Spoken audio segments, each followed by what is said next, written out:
No, I'm not even sure what attacked them, Kez. They just showed up at my clinic and collapsed. They're resting now. I already dressed their wounds, but when they wake up, I'm very worried they might freak out. Harpies are rare in these parts, so whatever led them to the clinic, it must have been bad. It's not even migration season, Kez. If there was underground monster trading still happening around here, they wouldn't be my only patient right now. But they are. Can you see if there's anything in stock at the apothecary? It might put a harpy at ease. I... By the gods, Kester! They're awake! I think they might have been listening to our conversation. That might actually be a good thing, come to think of it. They'd have heard that I bear them no ill will. I have to go, Kez. Thank you for lending an ear. Or whatever the telepathic equivalent is. Please end the link now, sweetness. I'll see you later. Hello. My name is Vance Alden, and I'm a doctor at this clinic. You did well to come here. I'm one of a few clinics that specialises in non-human patients, and probably the one that can afford to do my work pro bono. I won't ask how you got these injuries. You can tell me if you'd like to, but I've already patched them up. I don't need to know more to heal you. Instead, may I ask what brings you to Jaswin? You're the only harpy I've ever seen in this area. Your kind usually sticks to the same migratory patterns, and I've always heard your kind preferred rocky areas. The mountains of Reldor are better suited to your kind. So why are you all the way in Eastern Litany?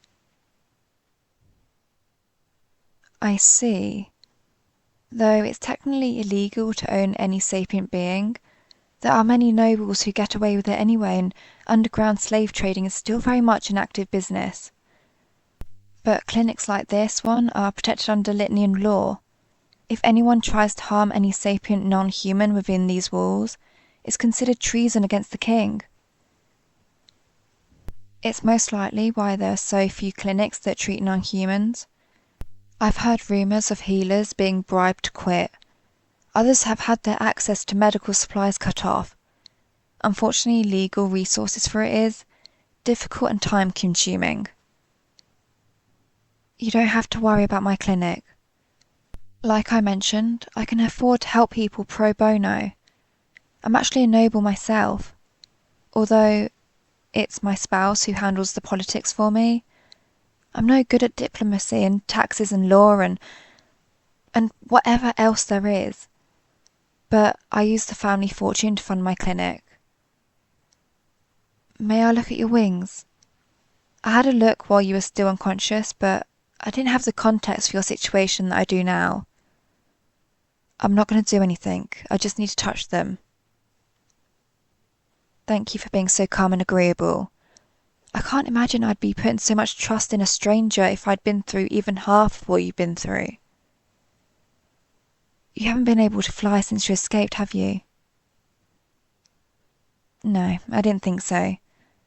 Your wings are clipped. You won't be able to fly until you molt and grow new feathers.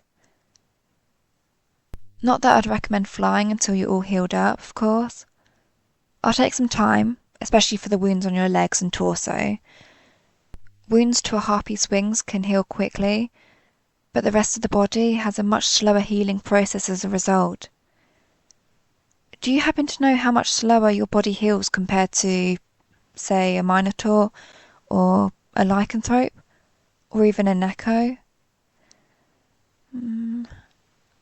Alright, that means... By the gods! These wounds won't heal for 7 months at best. It may be wise for you to be an inpatient at my family estate. It would ensure that no one could possibly harm you while I'm not around. It may be highly illegal, but laws can't be enforced if no one finds out a crime happened. And while I would find out, there'd be no guarantee that I would be able to learn who it was. Most of the patients at the clinic have places they can stay overnight, but that isn't a luxury you have. It's absolutely no trouble, I assure you. I've done it before, and I'm certain the need will arise again. and you won't be indebted to me. Of course, if you'd like to repay me somehow, I don't turn down gifts from my patients. I know that for some, like demons or the Fae, it's dangerous to leave a debt unpaid, so I've learned not to be too prideful as to refuse such a thing. And there are a few who now work for me out of gratitude, but they still get paid for it. One of my first few patients was a Minotaur named Cassidy who had taken ill, and he insisted on working for me. He's been my favourite baker ever since. A centaur named Freya, who lost one of her legs, now travels across the land and returns with the most fascinating stories. I helped Thomas and Neko, who had broken his arm, and now he's learning to be a doctor as well so he can work alongside me. But so many more merely thank me and go on their ways. I don't mind it at all. There is only one thing I would be disappointed to get from a patient. Recklessly endangering oneself for an excuse to come see me is where I draw the line. There was a lycanthrope who kept deliberately getting herself injured so I'd heal her. She ended up dying in one such reckless endeavour.